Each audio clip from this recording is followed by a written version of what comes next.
Mustache Tales. Yeah! Hello, everybody. This is Mustache Tales Podcast with Jay Chandrasekhar and Hayes MacArthur. Our guest today is Steve Lemme, and I'm going to tell a little story about Steve Lemme. I mean, look, there are many stories that we could tell, like, and I don't remember how we first met Steve, but you weren't terribly memorable, I guess. But the story I didn't come on this podcast to be attacked, Jay. I don't remember either. I don't remember it either. But I do remember meeting Heffernan. But whatever, I already told that story. So the story I wanted to tell was when we graduated college. We were basically like low-level alcoholics. Like we were drinking 7 nights a week. You were living on my couch. You had dropped out of school because you had, I believe you kicked a series of windows in the foyer. A window. You kicked a window just because why the fuck not, apparently. And you cut yourself, which frankly, when I heard that story, I'm like, he deserved it. And then you had to limp, and you can tell me if I'm wrong, but you were at the bottom of the hill and it was winter, and now you had to somehow get up to class, and you were on a cast, and you were like, I can't make it to class. So then your grades plummeted, and then you effectively just had to leave school, right? Is this the story you're telling about me? This is the prelude to the story. The prelude. So then you end up on my couch, and Heffernan's couch in New York. We have not created Broken Lizard yet. We're just basically going out 7 nights a week and drinking. Right. And one of the bars, I was also loaning you money. I was about to jot that note down. You didn't have a job, and I don't know, I was working in like gallery or something. I didn't have that much money, but I loaned you some money. What the hell? And so you're living on my couch. I'm paying your basically hefty nightly drinking budget because you were a little bit of a heavy drinker. I mean, so was I. But and so low level alcoholic or high level? Well, high I'm level, so confused. 7 days a week, baby. Thank you. And so I'm paying for 2 alcoholics at this point, and we used to go to this bar called Richter's on the Upper East Side. And the problem with Steve and I is that for whatever reason, our animals desire the same kind of woman. And we just have the same fucking type. And so we would basically go to Richter's and be there till the goddamn bitter end, till they closed. And there would always be one woman in there. And she'd be out, she'd somehow find her way back to our tables. Maybe she went to Vassar, or she went to, somewhere. And I would immediately be like, oh yeah, I'm going for it. And I'd be in there going for it. Lemmy would walk in from some other bar he came in. He'd see the girl I was talking to, and he would start going for it on the other side of her. And the two of us ended up kind of, every time one of us went to the bathroom, the other guy's insulting the other guy. And, we were just, trying to cut him down, and we were just dueling. And at the end of the night, the two of us would end up together, and the woman would have left long ago thinking these two guys both suck. Which spawned the joke that we did in the film, our first film, Puddle Cruiser, our first feature film, Puddle Cruiser, where in that movie, Kevin Heffernan and Paul Soter are dueling for a woman's affections. And this is the joke from Steve and I. And as soon as Kevin goes to the bathroom, Paul says to the woman, oh, yeah, nice. You and Garbage Dick, huh? Wow. I just didn't realize that. And she's like, Garbage Dick? And he goes, oh, it's just a nickname. It was from a medical thing, but that's long gone. I mean, with penicillin these days, I really wouldn't worry about it. I mean, you can really manage it nicely. And so that was the joke that Steve and I spawned from real life. Wow. Okay. I have some notes on this. First of all, I'd like to say that this podcast sucks. I'm not happy to be here. I've been under fucking constant attack since I got on here. But But I appreciate from the beginning. Yeah, from the beginning. From the beginning, look, right away. First, your browser issues, and then Jay just launches into the fact that you guys were cock blocking each other. Yeah, well, it's been relentless. Yeah. I apologize. I'm the friendly host. I'm the friendly host on the show. Yeah. Steve, great to see you. Thank man. you, Hayes. It's been a long time. Thank you, Hayes. Is the family well? I mean, you've got so much success in your life. Thank you, Hayes. The show coming out, which we'll talk about later. Thank you. But go back to the rivalry at Richter's. Yeah, let me please. just say, look, let me say one last thing. Let me tell you something, Jay. Okay, since I know you're new to this podcast game, it's about the guest and letting the guest speak. If you want to do a Jay's monologue fucking podcast, you should call it Jay's Monologues. But this is you host a guest, you ask the guest questions. Let me tell you something. He said, first thing he does is say, I don't remember how I met you. You were pretty unremarkable. I think he's fucking drinking already. Okay. And a low-level alcoholic. Not even like romanticizing your drinking. Like he was the best drunk. He kicked out the windows in the dorm and we would all laugh. I mean, you just started at the bottom of the barrel. But even that, it's like he was kicking windows out. Like that's like I'm a fucking derelict in an alley. I was karate fighting with a friend of mine, and I threw a fake karate kick, and I accidentally kicked through a one pane of a French door. And he said, actually, it's different because it's not anger issues. You were doing a karate move. We were fucking around. We were play fighting. And he's like, and he cut himself, and he had to limp. No, I severed my Achilles tendon. It's a little bit more glamorous. Ooh. I severed my Achilles. Was it the one of the leg that has zero muscle, or the one with the muscle? The one without the muscle. That poor leg has had an uphill battle its whole life. I had when you're a child, when I was a kid, the polio vaccine, they're actually injecting you with a small amount of live polio cells. And a very rare but possible side effect is that you can actually get polio, which is what happened to me, and it ate my calf muscle. And so I don't have a calf muscle in my right leg. And so that's the peg leg, we call it. And that's the leg that unfortunately also severed the Achilles tendon. And I would also just fucking point out. That's the leg you kick with? So this happened when you were a child, clearly in the 1920s or 30s. Is that when? Yeah, back when polio was rampant. I was doing the cha-cha, or what is it, the Charleston. I was doing the Charleston, and I accidentally kicked through a glass pane window. No, but when I was like, when my muscle started to grow, like I could never stretch my right calf, like it always hurt. And then like I couldn't get up on my tippy toe on my right calf, and we went to the doctor. He's like, "Oh no, you're muscle atrophied. You got polio from the polio vaccine." And I was lucky that it stopped just at my leg. And I'll just say this one thing, and we can put a pin in this one. When I sprint, that weak leg is my back leg. It's the fucking foot I push off of when I sprint. And that will come into play later when we discussed how much faster I am than Jay Chandrasekhar in sprinting. Okay, so now, but I appreciate Heffernan for putting me on my fucking heels here, because now I know what I'm dealing with. Okay, Jay's version of the bar did he story. tell you, because, to pin that, because when Kevin came on the show and Jay introduced Kevin, it started with another competitive story where Jay was seeking out the funniest person at Colgate, someone funnier than him, and he was jousting with Heffernan about who was the funniest. So for you, again, he was competitive. Now we're at Richter's in this bar, and you guys were competitive over women. So what I see is a 30-year friendship between all of you guys making movies and TV shows really started with a lot of animosity. Well, because I actually remember my first time meeting Jay. It's a very, very flattering thing. I was a freshman, and he was significantly older than I was, and he came into... I was a sophomore. Bro, don't fucking bother me with trifles, okay?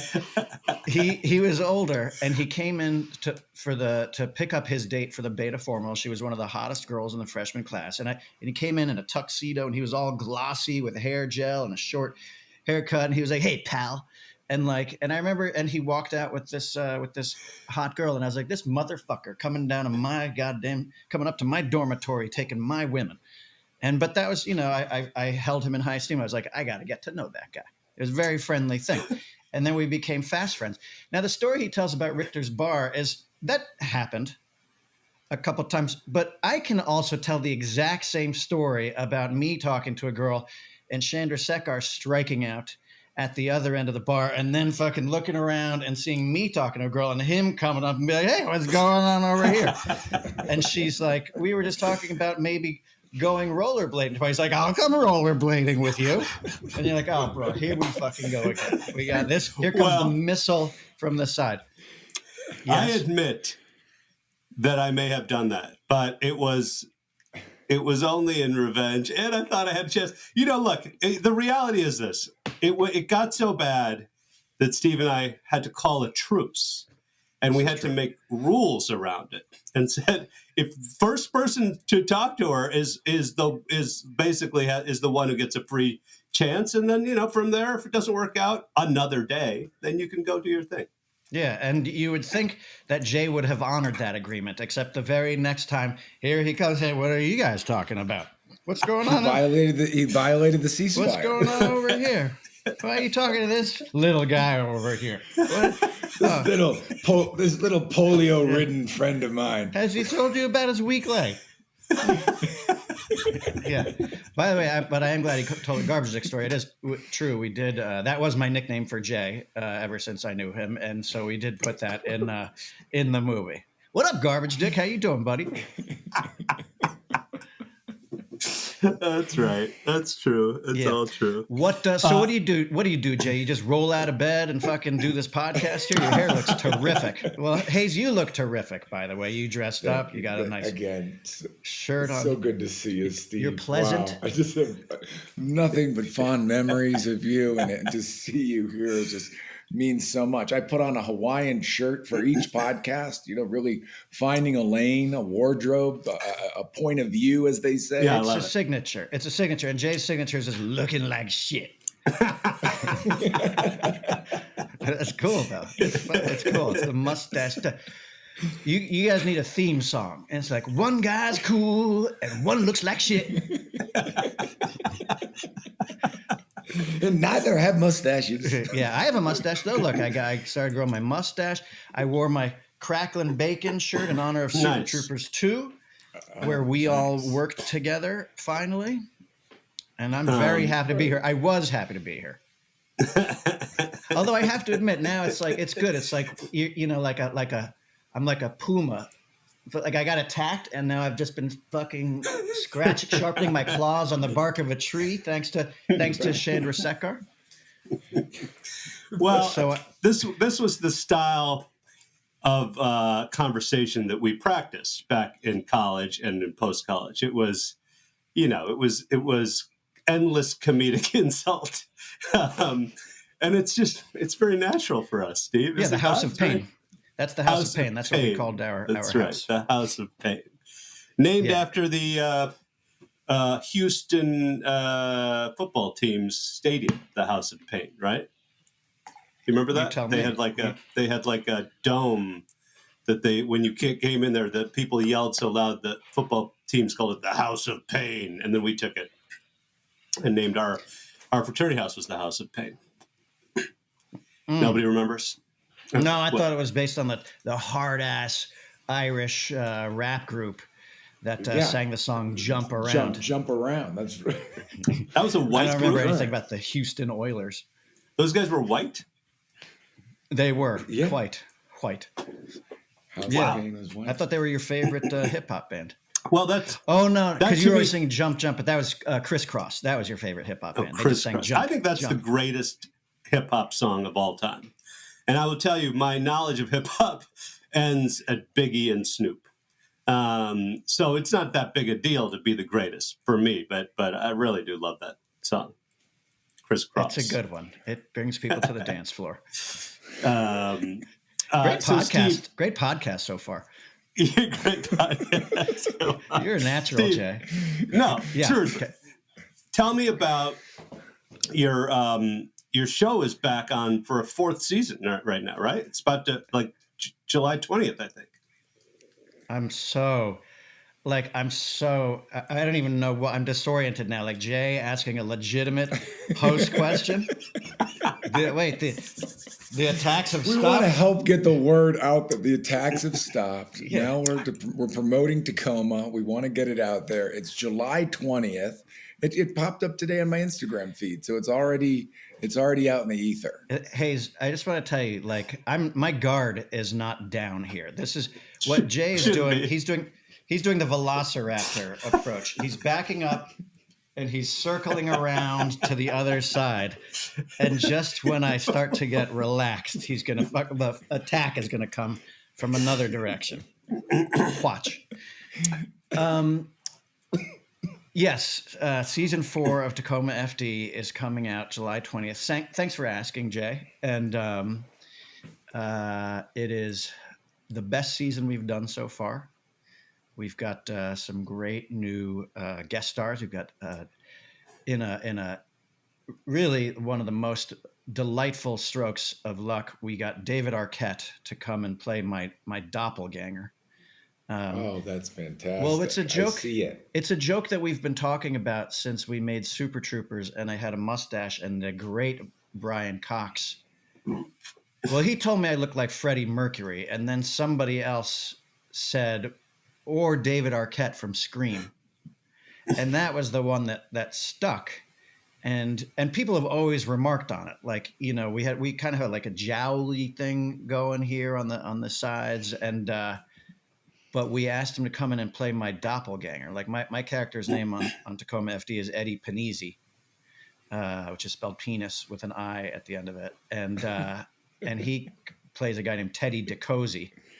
And he's also a captain in the firehouse, and he's got a great fucking hairdo, and he's sweet. So that was really cool. After years of being called David Arquette.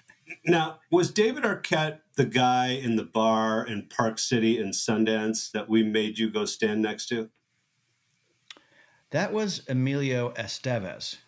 Okay, so we were at a bar, Hayes, in Sundance, and whenever we saw someone famous who was, I'll call it on the smaller side, we would force Lemme to go stand next to them. I told you he was circling around to the other side to attack me again. To see who was taller. And then we prayed that Lemme would be smaller. And we didn't get that very much, but occasionally we got it. But with Emilio Estevez, unfortunately, we didn't get that. Steve was taller. Well, but that was one of the most delightful things, because we were at Sundance for the first time, and first we were like, holy shit, there's Robert Hayes from Airplane, and he's Dance on Dance Floor. We were like hoping he was going to do like the Saturday Night Fever spoof from the movie Airplane. He was clearly taller than me, and then we saw Emilio Estevez, and it was like, oh shit, this one. Yeah. This one's going to be close. And they were like, come on. And there were like 15 of us. It's our first time at Sundance. There was a whole lot of betting going on. There was like both sides. People were taking it. It was going to be close. Yeah. And I was like, my heart was pounding. I see both of those. I see Estevez and David Arquette as being your fakes, your fake Steve Lemmes. I get that. Jay, who's the director that you always get confused for when people come up and say they love your movies, like Sixth Sense? Yeah. Shyamalan. I spent 2 hours talking to like these two like classic Hollywood babe actresses at the Sky Bar, because they said, did you direct Sixth Sense? And I'm like, yeah, I did. And we just talked about that movie and whatever I could remember from his other movies, which I'd seen a couple for sure. And we left the conversation I never told him that it wasn't him. M. Night Shyamalan, I love you pretending to have directed Sixth Sense and be like, well, my whole thing is surprises. I wanted a surprise. Not talking about anything technical. Right. Just be like, I'm a big surprise guy. Yeah. I just like to have a twist at the end. I've also been mistaken for like, I had a dude, I was walking in Santa Monica and there's no way to tell this story without saying the N-word. But basically, there is. There actually is. I'll try it. There's a lot of ways. So he walks by me, and he goes, "Oh shit, you that N-word?" And I'm like, and I look at him, I'm waiting, and he goes, "You that White Castle N-word?" And I was like, "Oh, that's tough." And I'm like, "No, I'm the Super Troopers N-word." Anyway. And I've also been mistaken. I was in a golf addiction. This is about 2002. I'm in one right now. In 2002, when I moved to LA, I was playing for 4 or 5 days a week. And I went to this course in Santa Barbara, and I walk up and, look, because of our films, it was post Super Troopers. So it might've been a little later. We're big at golf courses. We're big at ski resorts. We're big at sporting events where guys are. So I walk in, they're like, oh, everyone's excited. Nobody mentions the movie, whatever. And I go out to the first tee, and 15 of the crew of the people who work at the golf course show up to watch me tee off. I'm like, well, that's a little odd. That's a little strange. And I end up just slicing my drive off onto the 9th fairway. And one guy goes, oh, shit, you're not VJ Singh. I was like, what? Oh, well. You're not VJ Singh. You're the guy from Parks and Recreation. Right. I mean, that's just flat out racist, because you don't even look like VJ Singh. Well, I don't know. Is it racist, or is it just a mistake? I'm okay with it. Okay, it's not racist. It's not. Yeah. There's another great one. Do you remember this one? We were in Albuquerque getting ready to shoot Beer Fest, and we went out. There was a Wendy's across the street, and we had been working, pre-production, and we went over to the Wendy's, and the people were going bananas behind the counter, and we were sitting down, and a dude came out, and he was like, "Are you the guy? You're from the Cop movie?" And we were like, "Yes, we are." He's like, "That's the best movie. I love that movie." And then he looked at Jay, and he's like, "And you, that motherfucker that does all those crazy sound effects?" And he thought somebody told him Super Troopers, and he came out thinking Police Academy, and he thought you were the black dude who made the sound effects. We laughed for years about that. Yeah. Yeah. So he thought you were that guy. Yeah. Now, the other great guest star that made me, I'm jealous of David Arquette, I have to admit. I'm like, it pisses me off that you guys are friends with David Arquette and I'm not. But okay, I'll get over it. The one I'm not really sure I'll get over is Tony Danza, though. Yeah. We got Tony Danza to come and do a guest spot. In this season. This season, 4. yeah. I think it's episode 11. Episode 11 of season 4. He comes. I don't want to say what he does, but he comes and he's phenomenal. He's so good. And I was like, Arquette was, it was great. It was cool to meet him, came down to earth, regular dude. But Tony Danza came in, and it was like I was starstruck by the guy. It was, it was royalty. And he kind of explained why I was having that effect, which was that he's like, when I was a kid, like Tony, like he was the star of 2 huge TV shows when there were only like 3 networks. I realize now I sound like an old motherfucker, but like with Polio, yeah. Polio and Who's the Boss are your frame of references. Yeah, and Taxi. I can go back. Like we had actors on our show who had not heard of either of those TV shows, which is horrifying. I don't even want to talk about it. It was amazing to have him. That episode is phenomenal. It's a ridiculously hilarious episode, and he's so good. And it's like we were like, he came in and he wanted to play like a very straight laced thing. He's like, because you don't want me to come out here and be like Tony Danza doing this stuff. And we're like, no, we do want you to come out here and just be Tony Danza. But like it was great. Like he called me in, like he was like, Steve, come here. And like I went into his trailer. He was in his underwear. He's like, let me show you this thing. And he had like this like boxing device, and like he was showing me how he trained boxing. I'm in his trailer. He's in his underwear, and he's showing me how to like boxing moves. And he was looking at my chin. He's like telling me all about boxing because he was a professional boxer. Do you know Tony Danza's story? This shit is amazing. He was a professional boxer. You can actually go on YouTube and type in Tough Tony Danza. That was his name, Tough Tony Danza. And he knocks. So a talent agent came to see him. And he the talent agent was like, I'm looking for like a tough guy to send on tough guy roles. And the talent agent came to that thing and he knocked the guy in the first minute of the fight. He knocked the guy out of the ring. And the talent agent came to his dressing room and was like, dude, I need to sign you. That was the most amazing thing I've ever seen. And then he got him an audition for the movie The Warriors. Jay, I know you love that movie. Oh, yeah. Oh, boy. Walter Hill. And so Tony Danza goes into audition for the part of Cochise. Now, Cochise is a guy who dies somewhere like halfway through the movie. He wears like a cowboy hat. And the casting director, he's auditioning for the role, the casting directors, and there are all these actors in there and everything. And after the audition, he's like, you want to really see how tough I am. And he unrolls a boxing poster. He's like, I'm fighting tonight at the Garden. Come on by. And so the casting directors for the Warriors come down, and Tony Danza's in this fight, and he gets knocked down 3 times. And each time, and he's telling me, he's like, and Steve, you got to understand, when you're knocked down, when you're boxing, you get knocked down, like, hit on the chin, that the canvas is like concrete. It's like quicksand, like your body doesn't want to get up. And he's like, something kept telling me, just get up, get up, get up.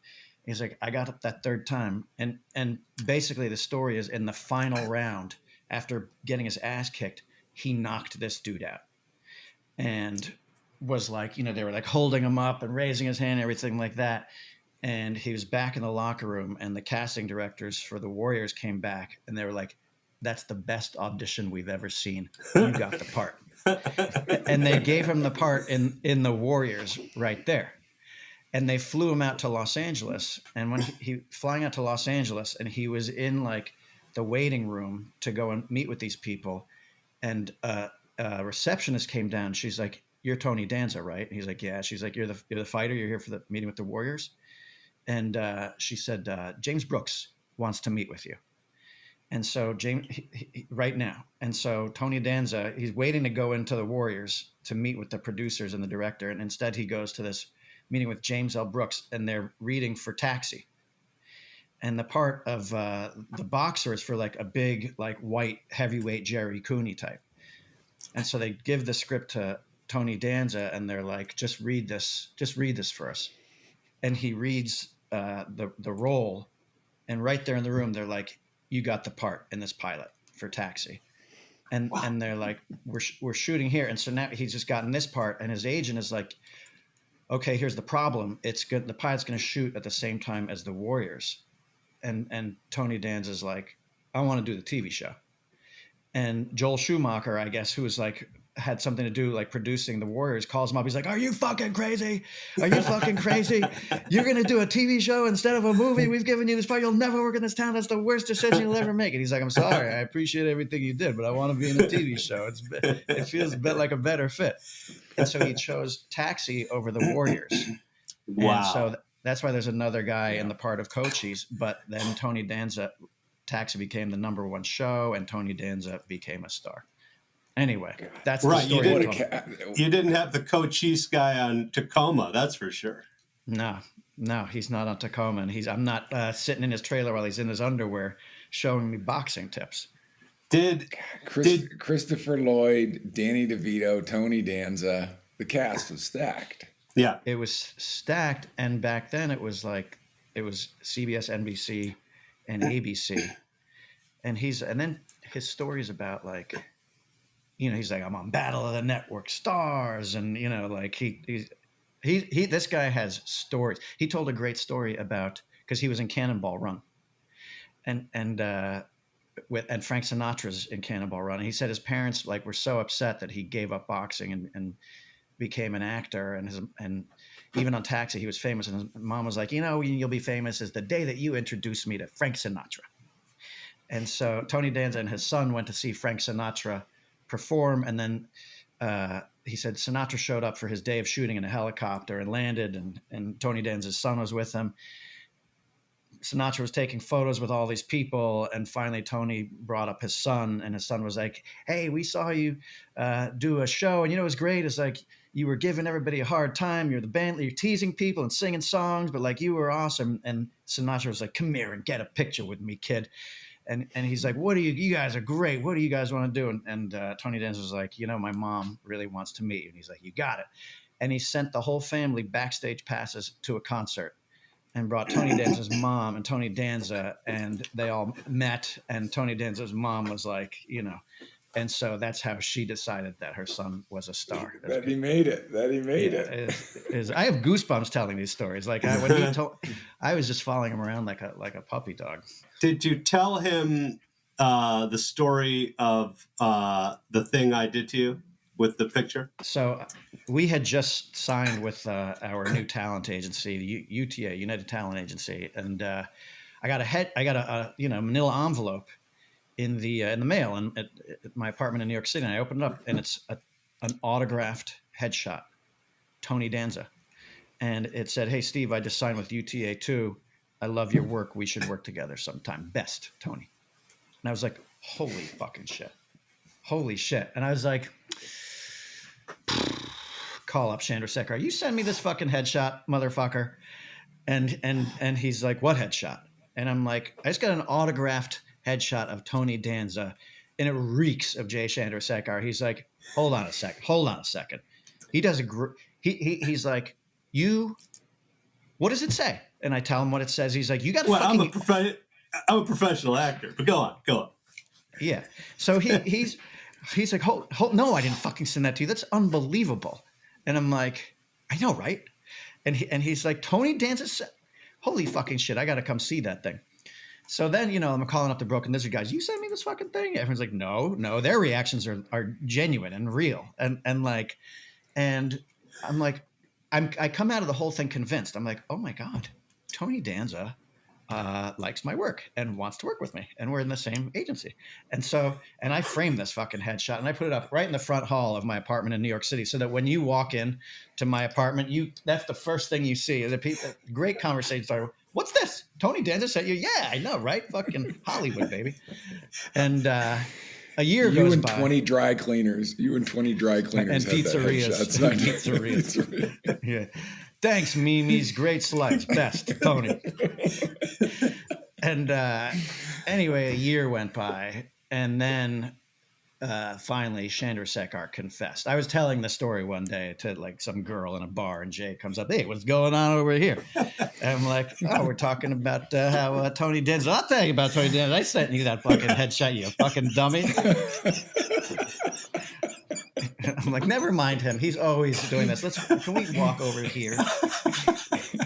"Oh, where are you guys going? What do you guys? We're going to go play some pinball." "I like playing pinball."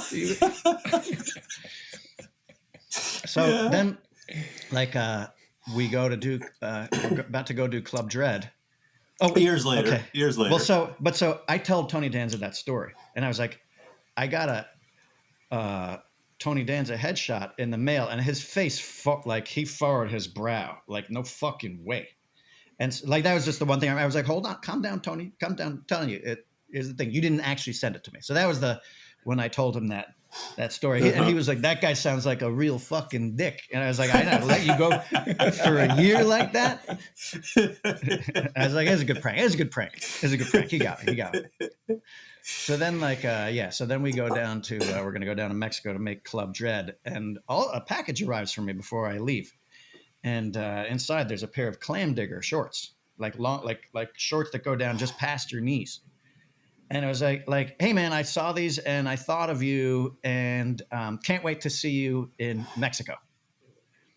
And no signature. And I'm like, "What in the fuck?" No, I wrote best, and it was this. You couldn't really read what it said. It was all scribbly scrabbly. By the way, this is years later. Yeah. Go ahead. So I'm like, look at the return address. There's nothing on it. Postmark says Arizona. Because at first I was like, "There's got to be Chandrasekhar doing this fucking bullshit again." But then I'm like, Arizona? Chandrasekhar, I know he wasn't in Arizona. I know his comings and goings. I know he was not in Arizona. I'm like, who the fuck sent me fucking clam diggers from Arizona? I'm like, Jesus Christ, now I got to bring these things down to fucking Mexico and suss out who this person is who sent them to me. So now we're down in Mexico. We're down there for 10 weeks making club every day. I'm walking around in my fucking clam diggers, hoping somebody's going to come up to me like, hey, you got the clam diggers. I'm wearing these dumb fucking clam. People are like, nice clam diggers, bro. And I'm like, yeah. Well, yeah, but does that have to do with the fact you have no calf muscle? Because I feel like that would accentuate. No, it was they were clam diggers. You could also call them capri pants. They were, they were capri pants too. Like it was. They were a terrible short. And they were a terrible short. My cousin from Arizona came to LA, and then I said, take this package. When you get to Phoenix, stick it in the mail. There was a whole thing. And Jay says it like that. That's exactly how he says it, because he listened to the Robert Evans audiobook, The Kid Stays in the Picture, and ever since then, that's how he tells people to do things. You take this package, you get to Phoenix, and you stick it in the mail. And the rest is history. Boss my cousin around? You bet I did. Treat my cousin like my personal assistant. You know it, kid.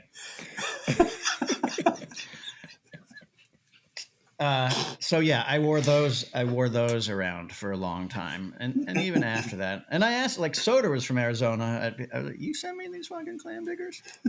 And he was like, no. The gag was just to get you to wear horrible pants? Yeah.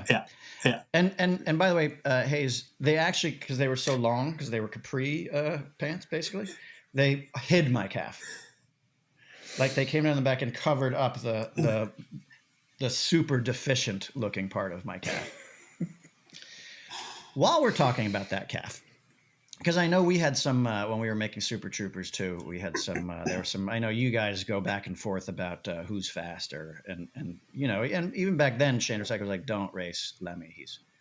He's fast." That calf, Chandrasekhar. I don't know if you know this, Hayes, but you probably heard it that night. Like he would walk around. He's like, "I'm the fastest motherfucker on this planet. I'm the fastest person you know." And we're like, "Really?" He's like, "In high school, my nickname was Wheels."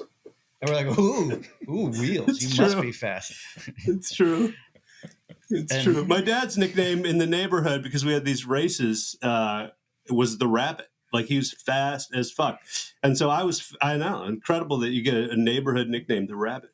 He won 3 foot races in a row, like year after year. We had like these, remember Battle of the Hollywood Stars? We had that in the neighborhood. And my dad would win the running race, and he'd win the tennis thing. And so when I went I was on the football team for a week. I was the fastest guy on the football team. I ran a 4.540.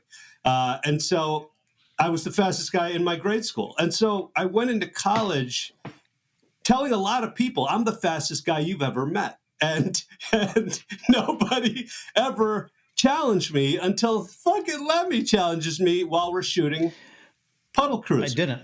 Hold on. Close. A guy, and I want you to remember this name, Hayes, a guy named Rob Baracci challenged Chandrasekhar. And he's shorter than I am. And they were going to have their race. He's a Chicago guy. And they were going to have their race. And I just happened to be standing by. I was like, I'd like to get in on this race. So I was the third person. To which I was like, you only have one calf muscle. I mean, what? Why would you? This is going to be so humiliating for you. What? And he's talking shit to both of us because we're both shorter. He's like, you think both of your little legs can keep up with these long strides? And he's like, if you stapled your 2 legs together and your 2 legs together, maybe you'd have a stride long enough to get these motherfucking tree trunks. Like, he's talking fucking shit. My father was the Rabbit. Yeah. We have a community with 15 houses, and we have the Battle of the Network Stars, and my father is the 3-time reigning champion of Hillhurst Drive. And let me tell you, Baracci and I were fucking making eye contact as I crossed the finish line a little bit before Baracci, but like leaving that fucking long-legged Indian behind us. Baracci and I, he lost to 2 of us. The both of us beat him. and then we've continued to race since then. And well, I was convinced because we raced in tennis shoes on a grass field, and I'm like, no, we got to go barefoot. Then they beat me barefoot, and then I'm like, there's a mistake here. Let's go tennis shoes on cement, and then he beat me on that too. So I don't know what to say. I mean, I'm the second fastest guy in Broken Lizard. You can't really brag about that. I can tell you that. But anyway, my polio leg and Achilles tendon leg is the leg I push off of when I sprint. I wanted Rob Baracci reminded me we need to finish that Emilio Estevez story from Sundance. Oh yeah, right. Go ahead. Because this was, there was Emilio across the bar, and he's talking to some girl, and we're there, and these guys money is exchanging hands. They're like, Emilio's taller, and some people are like, I think Lemme's got this one, and I'm, my heart is pounding. I bet on Emilio. He bet on Emilio, and I, we started the walk. It's like the reverse walk of shame, like this dead man walking. I'm like walking slowly across the bar, heart is pounding. And I can hear them like, they're fucking peanut gallery, they're talking shit the whole way, like don't be on your tippy toes, like some smack talk. And about halfway there, I realize I've got Emilio beat. And that's when I start to relax, and I'm looking back at the guys, and I'm starting my pimp roll towards Emilio. And then I come and I saunter around him back to back. I'm like 4 inches taller than Emilio.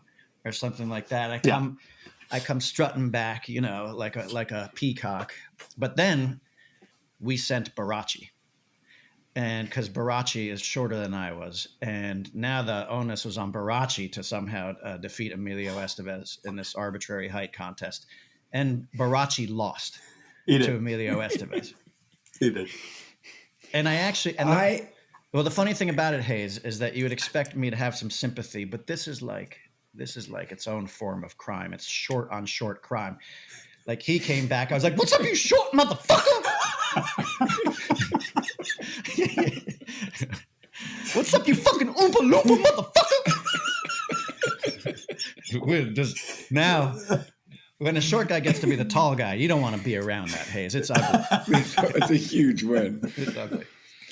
I saw Emilio Estevez in the best context that I could ever see him because he looked exactly like his character from Young Guns. It was at the start of the pandemic when everyone was still really scared to go to the grocery store and you still had to wear a mask. So I had to pick up my wife was cooking. She needed some produce, and I wasn't just going to go down to the store to get the produce because it was a little weird going into like a Vaughn's or something back then. You felt like you had to lace up with the antibacterial wipes and the gloves, and everyone was really rude when you went in there. So I Googled produce, and I found way up in Malibu, there was a farm that was selling all of their stuff, and you could place an order and then go pick it up. So I drive up to Malibu. I'm deep in the mountains. I'm waiting to pick up my berries and my romaine lettuce and all this stuff. And they call out the names when the order's ready. And so I'm standing up front and I'm waiting to get my order. And the woman comes up and she goes, Emilio, your order's ready. And I'm like, Emilio. And I turn back to my right, and there's Emilio Estevez with a bandana as a mask over his eyes. And he's like, I'm right here. I'm like, holy shit. He looks just like his character from Young Guns. He was sitting there. And was he? And I had to tell him, I'm like, man, I'm so excited to meet you. This is so great. And the fact that you're wearing a bandana over your face makes it all the more better.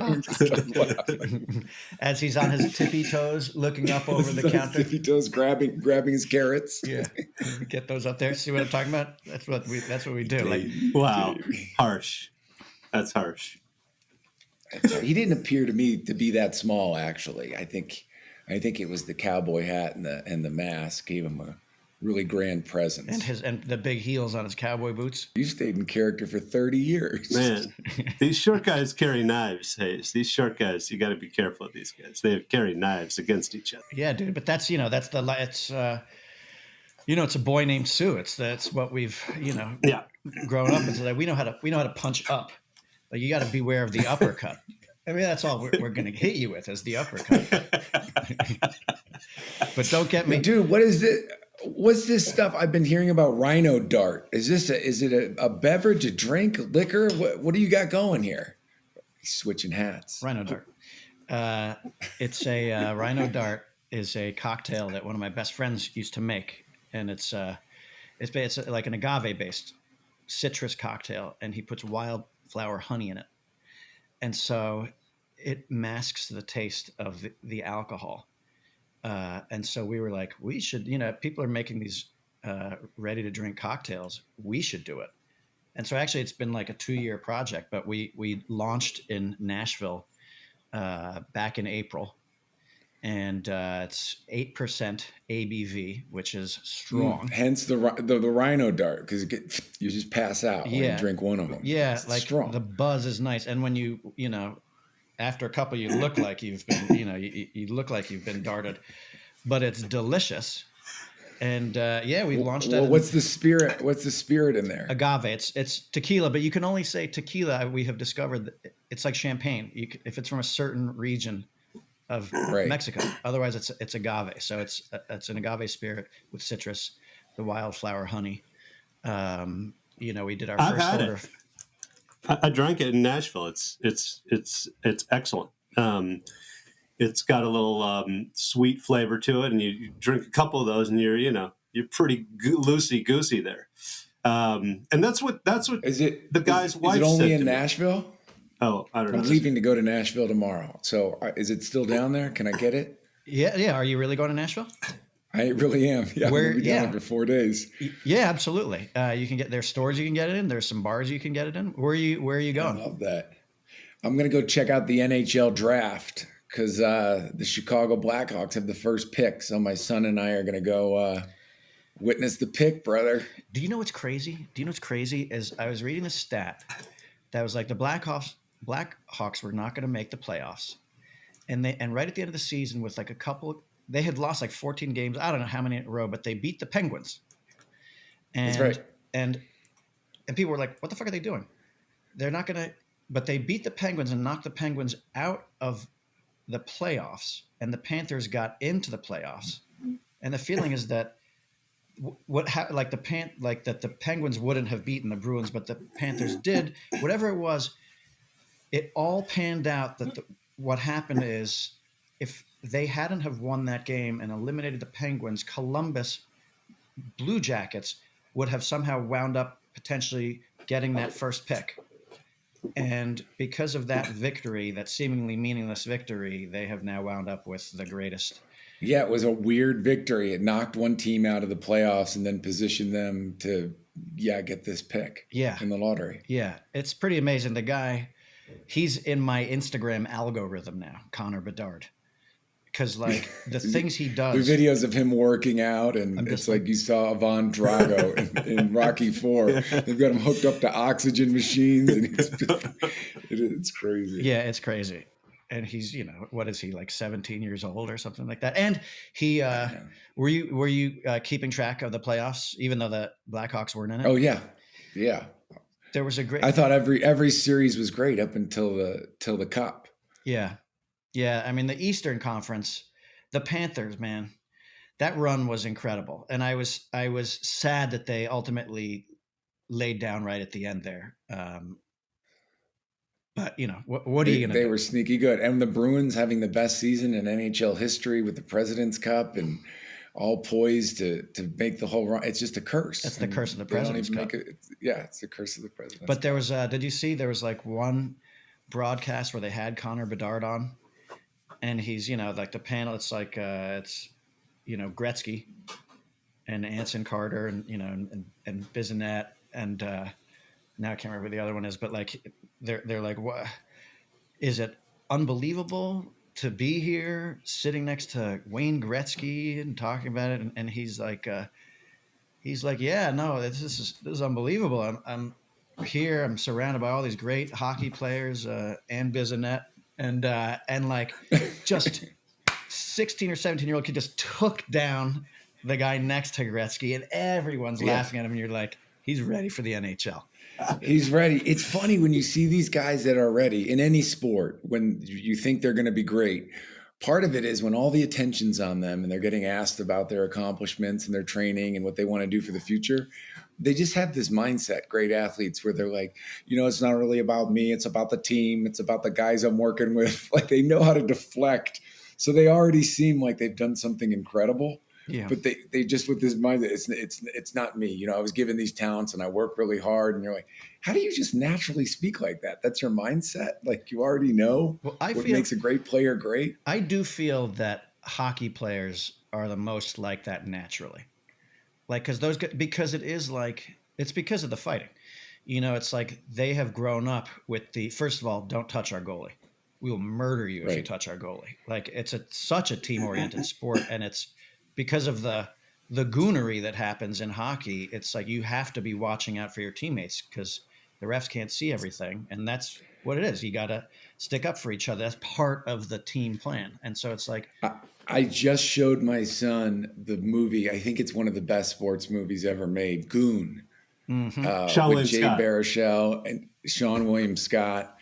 It's just super cool. Like, it looks cool, but it also, I think, other than Slapshot, is the best hockey movie ever made. And I'd even put it right up there because of what you said. The roles, there's like archetypes, the hockey players. Like, there's the fighter, there's the cocky goal scorer. They need each other. There's the old wily defenseman. And so you get them all together, and it like fits like a puzzle when you put the team together. Do you remember the interview after Duncan Keith? It was when I think they won like the semifinals to get into the finals. He took probably the finals, where he took a puck to the teeth and knocked out. Yeah. I think it was like 4 or 7 teeth, and and he went back in the game after that and finished the game, and they won. And then they interviewed him after. They interview him after. They're like, how are the teeth? He goes, well, I lost a couple of teeth, but I didn't have real good teeth to begin with. So, and you're like, wow, I love it. Could you imagine any other context where you lose all of your front teeth, get stitches, and then you're like, I'm fine. I'll be back in 20 minutes. And by the way, on the ice, they're like, where'd the teeth go? And he's like, oh, I swallowed them, eh? Like, his teeth are in his stomach. And he's playing... He won the Conn Smythe Trophy. I would say because of that exact thing. Dude, hockey is intense. Like, back in the, like I had dated a girl whose father was the COO of the Philadelphia Flyers. And so when, the Flyers would come to town to play the Rangers, I would go out with him and Bobby Clark the night before the game. When they got into town, we'd sit in their hotel bar. And first of all, it's like I'd show up, and they had been drinking vodka for hours already. And I'd drink beers and I'd leave blacked out, and they were still there drinking vodka, and I'd sleep till like 2 p.m. the next day, and they were up at 7 a.m. getting in some golf before, going to their morning skate. And, but they told me that like back when they were growing up in Canada in like the 50s and 60s, like if you were on one of those bantam teams and it was like you were going, they knew you were going to be good, when their grown-up teeth would come in, they would just pull them out because they were like, let's get this over with. Let's get it over with, because they're going to get knocked out, and it's better to do it here in a controlled environment than have it knocked out, and you're going to have a team doctor stitching you up, and you're going to – and the thing is, you're going to miss a couple of shifts. So, like, let's get it over with. That's hardcore. That's incredible. Yeah, that's hardcore. Especially when those guys played when they would stop pucks with their faces. Yeah. That was just part of the game. My brother was on the podcast a couple weeks ago, and he told a story where he had his prized jersey since he was a kid as a Tony Esposito jersey. It was like a great goalie for the Blackhawks, and he met Bobby Hall, who was another great Blackhawk, and he had this jersey his whole life, and he didn't want anything to happen to it. He always kept it really clean. And so he goes up and he introduces himself to Bobby Hall, and Bobby Hall goes, "Come here, kid, I'll sign that jersey for you." And he takes out a Sharpie marker, just writes on it. My brother's just crying. As his jersey's getting signed. But it's an Esposito jersey.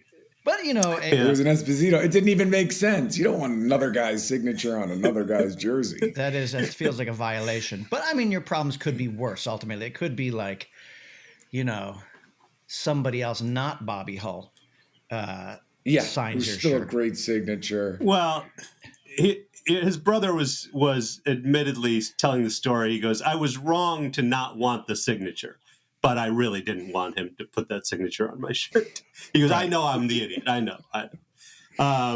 So Lemmy, we gotta. I know you gotta leave in a few minutes. So let's get to the. We do a thing called vouch vault, and where we each talk about one thing that we love or are watching or reading or whatever. So I'll go first. I saw the movie No Hard Feelings with Jennifer Lawrence. Directed by Gene Stupnitsky and written by my friend John and Hayes's John Phillips, and Hayes's brother Scott is in the movie, and it's really good, and it's an R-rated film, and it's dirty and it's funny, and you see this is the beginning of bringing the R-rated theatrical comedy back, and I would recommend to everybody. I would vouch for this movie strongly that everyone should go, smoke a bone and go watch No Hard Feelings. It's good. How much better is it seeing a comedy with other people in a theater? Massive. From a laughter standpoint. It makes all the difference in the world. Yeah. And I know a lot of people are like, just as good to sit at home. And those people should shut the fuck up and go to the theater. I love that it was sold out, too. Sold out. I mean, it was sold out all Friday. It was sold out all Saturday. Like we went Friday and then we were too close to the screen. The wife pulled us out of there. So then we went back Saturday. So I bought. Whoa. You went to the movie, your seats were bad and you left? Hey, man. I just do what I'm told, pal. Did you were like, what was that? She's like, we got to get, you're like, really? She's like, I can't take the whole screen in. And I'm like, we parked. I think it's best after all these years just to go, okay, let's go. And we left, and then we went and had dinner, and then next night we sat 2 rows behind where we were in the same theater. And we all loved it. Hey, man. Hey, that's man. awesome. Chandrasekhar is a notorious movie exiter. Chandrasekhar will walk. If he's not 100% satisfied quickly, he'll walk.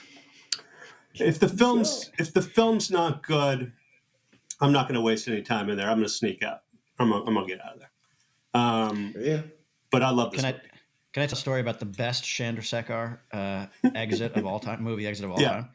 Yes. It was, we had, before we made Super Troopers, our movie Puddle Cruiser, we made a short film called The Tinfoil Monkey Agenda.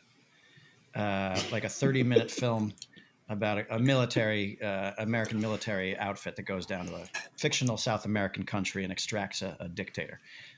But, back then it's like you'd go to these film festivals and you got to try everything to promote your movie.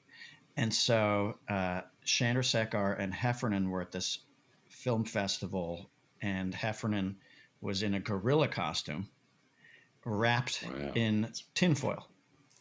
And the two of them were, like we were all cycling through this film festival. It was multiple days, and we had multiple screenings, and handing out flyers, trying to get people to come see our. And just to remind, the name of the movie is The Tinfoil Monkey Agenda. So Heffernan's in the ape costume with tinfoil wrapped around. Go on. Yeah. And so, and you know how it is at those film festivals, you meet other filmmakers and you're like, I'll come to yours if you come to mine. Great. And so that filmmaker, came to see our movie, and then it was time for Jay and Kevin in the gorilla suit wrapped in tinfoil to reciprocate. And so they go and they sit down in this theater in the Angelica Film Center, and they sit down, and it turns out it's a documentary on the Holocaust. And Jay and Kevin are sitting next to each other, and Kevin is in a gorilla costume and wrapped in tinfoil. And a few minutes in, Chandrasekhar, ever the crafty fellow, decides he's making the first move. And without telling Kevin, Chandrasekhar gets up and fucking walks. Well, the movie was good. The problem was I was sitting next to a monkey in a tinfoil thing, and I'm like, I look terrible. I look like I'm mocking this movie, and I cannot sit next to this guy in a gorilla suit because I have to have respect for the Holocaust. So I pull out of there, and Heffernan is now and before I leave, I look back and there's this monkey watching a Holocaust movie. And I'm like, oh my God, it's so terrible. I gotta get out of here. So I go out there, and eventually, a few minutes later, the monkey walks out, and he takes his head off, and he's drenched in sweat because the tinfoil has really kept the heat in. And he goes, "Oh man, that was terrible." And it was funny. It was funny. To me, the greatest part about it is imagining like if you were in a Holocaust movie screening. And a gorilla wrapped in tinfoil got up and walked out. Like, what would you think watching the gorilla walk out of up the aisle and exit the theater? You got to imagine it's probably an anti-Semitic gorilla or a guy. You got to imagine. You got to wonder: is there like a white power dude inside that gorilla costume? I mean, you got to wonder. Nazi gorilla. I love him not taking the helmet off too, because you wanted to keep. There was no appropriate time to take off the helmet until you leave, so you're committed to it. That's my favorite Chandrasekhar exit story. Hayes, what are you vouching for? What am I vouching for? I'm vouching for, when I get down to Nashville and I find a rhino dart, I'll come back with a review for you guys over text chain first, and then we can talk about the nuance of it. I'm excited to try it. So that perhaps will be my vouch in the future. Not now. I got hip to some music. I've been listening to a lot of country lately, but this is not country. It's dance music. A new album called Dance Fever came out by Florence and the Machine. Florence Welch has got that incredible voice, the redhead. She's got like a booming, angelic voice. And they played this song. I was actually talking to our producer, Jess, about can we play the song during this segment of the show? And we're not sure we have the budget to license the song. But it's completely like not their other music, which is more ballady. This has like an LCD sound system, electronic kind of drive under it. And if you're, taking a run or throwing weights around, I love the song. She was at Coachella, I believe, Florence and the Machine. She's kind of a big act in the youngster crowd. I was originally going to vouch for my air fryer, my Ninja air fryer, but it feels like because I just had a 5 days with just my boys where that thing saved my ass. Because you can fucking cook a shoe in the air fryer and it'll turn into a sandwich. But it's the Ninja air fryer if anyone's interested. But hearing you guys talking about art, specific things, it makes me want to shout out a band called Camp. Have you guys heard of this band? CAAMP? Love Camp. Fantastic. So like I saw them a few weeks ago at the Beach Life Music Festival down in Redondo Beach. But like I've been tracking these guys for a few years now. Their first album is just called Camp. Their second album is By and By. Let me see. Yeah, By and By. And then they've got a new album out called Lavender Days. And there, to me, it's like when you're like, your night is winding down, or like you're all partying together, and it's like you're always like, oh, I want to put something like slightly mellower on, but it's still like upbeat and gorgeous, and people will be like, oh, what is this? This is awesome. This has become a go-to band for me. Those first two albums, I'm still getting to know the Lavender Days, but Camp and By and By are like the guy can sing so beautifully. I'm glad you've heard of them, Hayes. So I'm going to vouch for. Yeah, I saw him a couple weeks ago at the Bottle Rock Music Festival too, and they were awesome on stage. They've got a real laid back look to him. My friend was commenting that the bassist was wearing he looks like a camp counselor almost, literally. He had like a Columbia rain jacket on, just wailing on the guitar. They haven't really given into their rock star look yet. They're just dudes jamming out. They are dudes jamming out. And so when I first became aware of them, it was during the pandemic. And I saw a clip of they were doing fireside concerts. They were going outside with a campfire, more camp. And probably like 100 people would come and be spread out, and they were just performing live outside, like acoustic. I mean, they're an acoustic band basically, but and then I started to listen to them, and I was like, God, these these songs are incredible, and the guy's voice is so unique. So yeah, they're storytellers. That song, All the Debts I Owe, that they have you gotten hip to that song yet at camp? Let's see. Really good. What album is that? Because it's called All the Debt. It's the new one. But it just starts with like, hey baby, let's rob a bank in Chicago and hit the road. And you're like, I'm in. Yeah. I'm done. Fucking awesome. Yeah, I think that's the first song they released from that album, right? Yeah. Yeah, it's great. It's great. That was on my like a short checklist. I've got to see this band in concert. And then when they showed up at that Beach Life festival, I was like, I'm going. And it was like them and John Fogerty and the Black Crowes. Like, whoa, this is an awesome festival. But anyway, those guys, they were awesome. So I vouch for Camp. We don't just see bands anymore. It's like all the bands have to play in the same venue at the same time. It's the new format for music with the festivals. Like, it's a la carte. I don't have time to go to 4 different concerts. I want to go to one and see them at the same time. What I'll say about that is that, like, I've gone to concerts, I like to treat myself to a good seat. And then you're like, oh, I'm spending $500 a ticket on this, on this concert. But with that one, it was like $100. And I saw, like I said, it's like, I saw Camp, I saw John Fogerty, I saw the Black Crowes.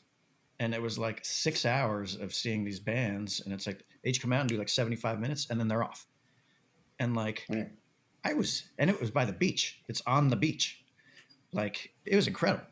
Tell me about it next year. I'll come with you.